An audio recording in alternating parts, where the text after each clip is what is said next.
I'm working on a game called Salem, and Salem is an MMO set in a mutable world that players can change and affect, and it's called the crafting MMO. And the basic feature of the game is that the entire world that players play in and interact in is mutable and affectable by players, and that's the kind of basic premise of the game. That it's a multiplayer game with actual multiplayer aspects. The game is obviously set in the New World and during the time of the 13 colonies in the New World, and players can more or less do anything that a normal colonist would be able to do, like farm or fish or hunt or forage is a big item on the list of things to do, and build obviously is a big aspect of the game. Building churches and spreading a civilization to the New World is kind of one of the essential kind of lore premises of the game.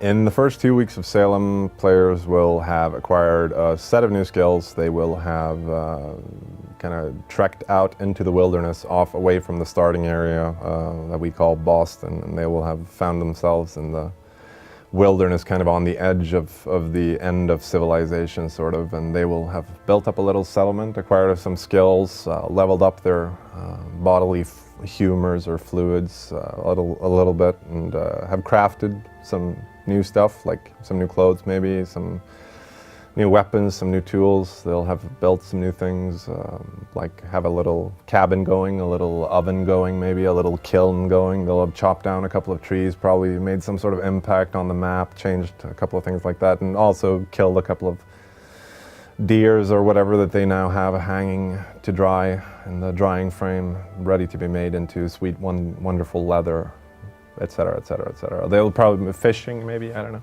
It's kind of up to them.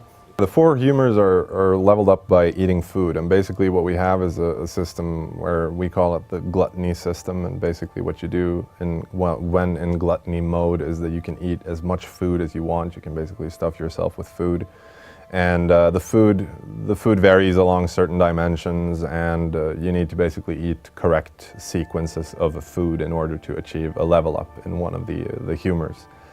And obviously the more you are leveled up, the more problematic it gets, and the more advanced kinds of foodstuffs you will need. Like eventually you will need to compose little cheese plates and whatnot in order to have like meaningful food that you can actually use. Like the noob food won't be good for you anymore.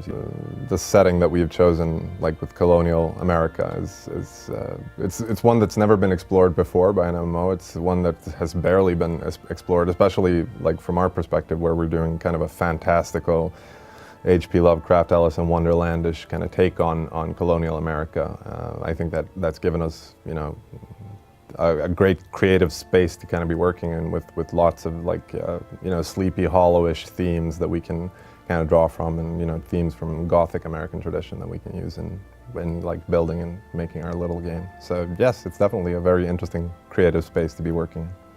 There's obviously the opportunity for players in this kind of mutable sandbox experience to actually hurt each other, and I think that's, I've said it before, that I think it's a necessary feature of an MMO like this, that there are opportunities to kind of resolve conflicts and to have conflicts and to resolve them with some finality in the sense that you can actually hurt other players really badly. And sure, there's a darkness to that, but I think darkness and light are contrasts, no? They kind of depend on each other.